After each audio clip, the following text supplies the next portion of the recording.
Assalamualaikum warahmatullahi wabarakatuh.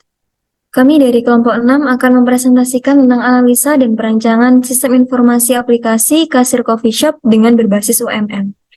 Next slide. Kami akan memperkenalkan anggota dari kelompok 6. Yang pertama ada Hendrik Susilo dengan NIM 2205121440. Yang kedua ada Erinda Putri Awita dengan NIM 2205121442. Yang ketiga ada Firda India Rizky dengan NIM 2205121453. Dan yang terakhir ada Vinka Amelia dengan NIM 2205121461. Next slide. Slide selanjutnya akan dijelaskan oleh teman saya. Baik, terima kasih Firda. Ya seperti yang telah dijelaskan sebelumnya, di sini kami menyajikan sebuah aplikasi kasir pada coffee shop. Nah, latar belakang kami memilih aplikasi ini yaitu karena perkembangan tempat usaha yang semakin pesat pada saat ini meminta adanya perubahan sistem baru, khususnya pada dalam pemesanan minuman di suatu coffee shop. Coffee shop sendiri merupakan suatu tempat di mana kita bisa membeli minuman kopi atau makan kecil yang buka hingga larut malam. Nah, dari banyaknya usaha sejenis yang ini, jadi saling bersaing untuk mendapatkan keuntungan, maka pemilik usaha harus lebih memperhatikan pelayanan pada pelanggan.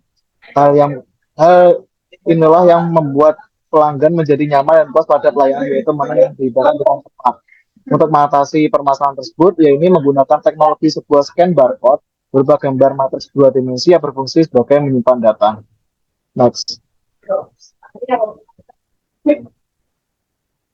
Ya, di sini terdapat metodologi. Jadi pada perancangan aplikasi ini kami menggunakan metodologi RUP atau Rational Unified Process, yaitu pendekatan kelanjutan pada proses pengembangan perangkat lunak yang berfokus pada arsitektur, lebih khusus pada use case dan pemodelan menggunakan Unified Modeling Language lainnya. Next. Ya, di sini terdapat breakdown struktur kami dalam pengerjaan project ini. Di sini yang pertama ada insertion yang terdiri dari membuat spesifikasi sistem, identifikasi proses bisnis, dan identifikasi aktor. Kemudian ada elaboration yang terdiri dari merancang use case diagram, merancang activity diagram, merancang sequence diagram, merancang class diagram, merancang struktur menu, dan merancang interface. Dan yang ketiga ada contraction, dan yang keempat ada transition. Oke, tapi di sini kami akan membahas banyak tentang perancangan Unified Modeling Language atau UML. Next. Oke, selanjutnya akan dijelaskan oleh teman saya. Baik, selanjutnya terdapat UML atau Unified Modeling Language. Jadi UML sendiri ini merupakan sebuah bahasa yang berdasarkan gambar untuk memvisualisasikan, menspesifikasikan, membangun, dan mendokumentasikan dari sebuah sistem pengembangan perangkat lunak berbasis objek. UML ini bukanlah merupakan bahasa pemrograman, tetapi model-model yang tercipta berhubungan langsung dengan berbagai macam bahasa pemrograman, sehingga memungkinkan melakukan pemetaan atau mapping langsung dari model-model yang dibuat dengan UML dengan bahasa-bahasa pemrograman berorientasi objek seperti Java. Menurut Andri, tahun 2011, UML ini tersusun atas sejumlah elemen grafis membentuk 9 diagram-diagram. Dalam penelitian ini melakukan desain hanya 4 diagram, yaitu use case diagram, activity diagram, class diagram, dan sequence diagram. Next. Yang pertama kita akan membahas mengenai use case diagram. Gambar use case diagram di atas ini untuk menggambarkan aktivitas fungsi-fungsi yang terdapat pada sistem informasi aplikasi kasir pada coffee shop dan aktor yang bisa menjalankan beberapa fungsi tersebut. Use case diagram ini juga digunakan untuk menggambarkan atau menjelaskan secara ringkas siapa aktor yang menggunakan sistem dan apa saja yang bisa dilakukannya atau dilakukan aktor tersebut. Use case diagram adalah sebuah diagram yang mendeskripsikan interaksi antara sistem dengan bagian eksternal dari sistem serta dengan pengguna. Menurut Glidden dan Bentley tahun 2009. Untuk memudahkan menjelaskan apa yang ada di dalam use case diagram, berikut merupakan penjelasannya. Jadi di sini terdapat nama dengan simbol orang yang merupakan aktor. Di sini aktor merupakan pengguna sistem di mana aktor tidak terbatas hanya manusia saja. Kemudian ada use case dengan simbol use case name. Use case digambarkan sebagai suatu kegiatan yang dilakukan oleh aktor. Dan yang terakhir ada association, yaitu merupakan asosiasi yang digunakan untuk penggambaran hubungan aktor dan use case. Ini disimbolkan dengan garis. Next. Selanjutnya ada activity diagram yang akan dijelaskan oleh teman saya. Oke. Selanjutnya ada activity diagram berdasarkan use case sebelumnya.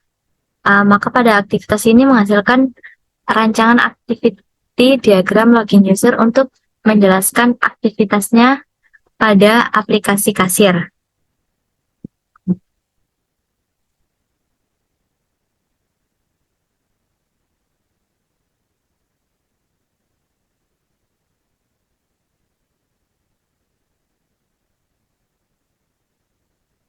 Untuk activity diagram sendiri merupakan diagram yang menggambarkan proses kerja, pengoperasian suatu sistem, agen atau proses bisnis. Menurut beberapa ahli, diagram aktivitas adalah penjelasan rinci tentang proses diagram use case.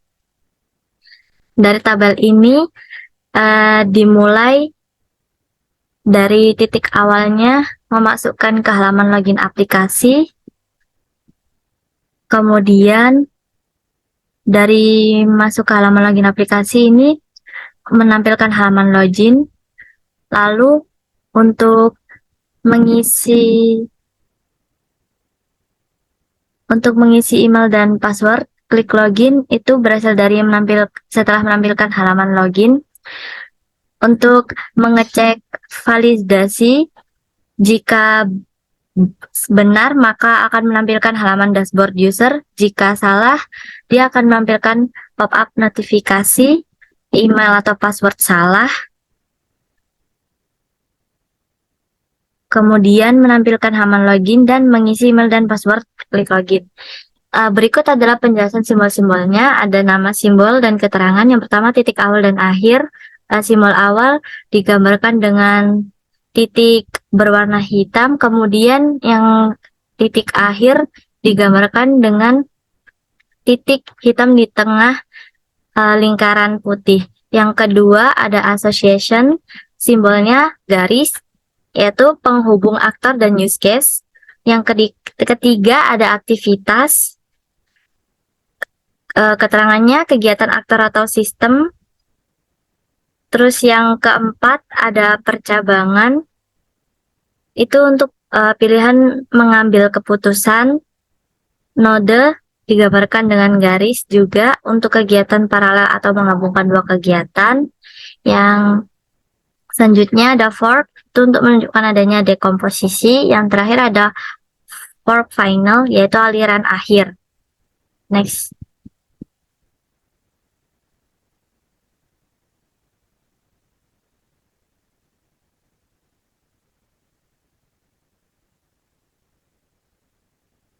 Yang ketiga ada kelas diagram.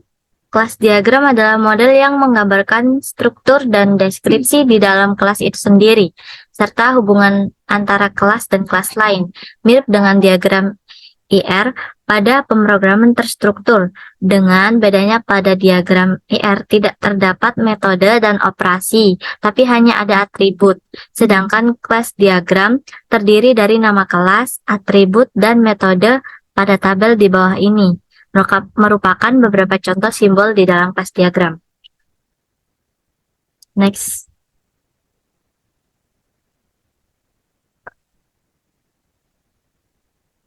Nah, kelas diagram adalah model yang menggambarkan struktur dan deskripsi dalam kelas itu sendiri, serta hubungan antara kelas dan kelas lain.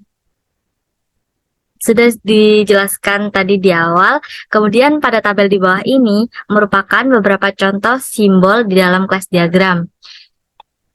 Yang pertama ada class, simbolnya site config plus ASCII IDN string plus Admin email string. Keterangannya, kelas adalah blok pembangun pada pemrograman berorientasi objek. Sebuah kelas digambarkan sebagai sebuah kotak yang terdiri dari 3 bagian: nama kelas, atribut, dan metode. Association. Simbolnya one to many, owned by one. Asosiasi merupakan sebuah hubungan antara dua kelas dan dilambangkan oleh sebuah garis. Garis ini merupakan tipe-tipe hubungan one to many, many to many. Composition, keterangannya jika sebuah kelas tidak bisa berdiri sendiri dan merupakan bagian dari kelas lain, maka kelas tersebut memiliki relasi komposisi terhadap kelas tempat dia bergantung. Lanjut, yang keempat ada dependensi. Umumnya digunakan untuk menunjukkan operasi pada suatu kelas yang menggunakan kelas lain.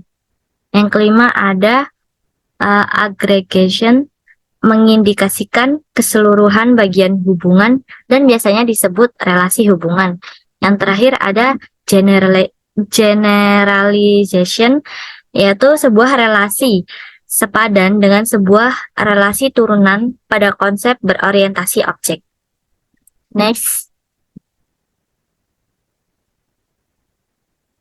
Yang keempat ada sequence diagram yang akan dijelaskan oleh teman saya. Baik, selanjutnya yaitu sequence diagram, yaitu gambaran interaksi antara aktor dan sistem. Dari sequence diagram tersebut, yang pertama, user masuk ke halaman login aplikasi, setelah itu akan menampilkan halaman login. Setelah itu, user dapat mengisi email dan password, lalu dapat mengklik login. Yang keempat, terdapat validasi email dan password. Yang kelima, terdapat cek data email dan password. Yang keenam, jika email dan password salah. Yang ketujuh adalah jika email dan password salah sebelumnya, maka validasi akan gagal. Dan yang kedelapan, akan menampilkan kembali halaman login. Dan harus mengisi dan password kembali. Setelah itu ada validasi email dan password lagi. Yang ke-11, cek data email dan password. Dan yang terakhir, data ditemukan. Next slide.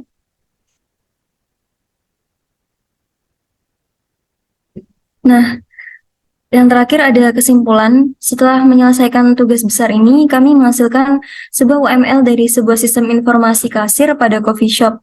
Pendekatan UML yang digunakan membantu menggambarkan secara lengkap seluruh aspek sistem kasir kedai kopi. Diagram use case membantu mendefinisikan dan mendefinisikan interaksi antara aktor dan sistem. Activity diagram menggambarkan dengan jelas alur kerja dalam sistem. Kelas diagram merancang struktur kelas yang sesuai, dan sequence diagram memerinci interaksi antar objek. Dengan menganalisis dan merancang sistem informasi aplikasi kasir ini, UML membantu pengembang memahami sepenuhnya persyaratan sistem, merancang komponen yang diperlukan, dan merinci interaksi antar komponen dalam situasi yang berbeda. Hasilnya efisien, efektif, dan disesuaikan dengan kebutuhan coffee shop, sehingga akan meningkatkan pengalaman pelanggan dan efisiensi operasional. Jadi, artikel ini menunjukkan pentingnya penggunaan UML dalam pengembangan sistem informasi yang kompleks dan membantu pemangku kepentingan merencanakan dan mengimplementasikan aplikasi kasir yang sukses untuk bisnis coffee shop. Oke, next slide. Oke, terima kasih. Sekian presentasi dari kelompok kami. Apabila ada kesalahan kata, kurang lebihnya saya mohon maaf. Wassalamualaikum warahmatullahi wabarakatuh.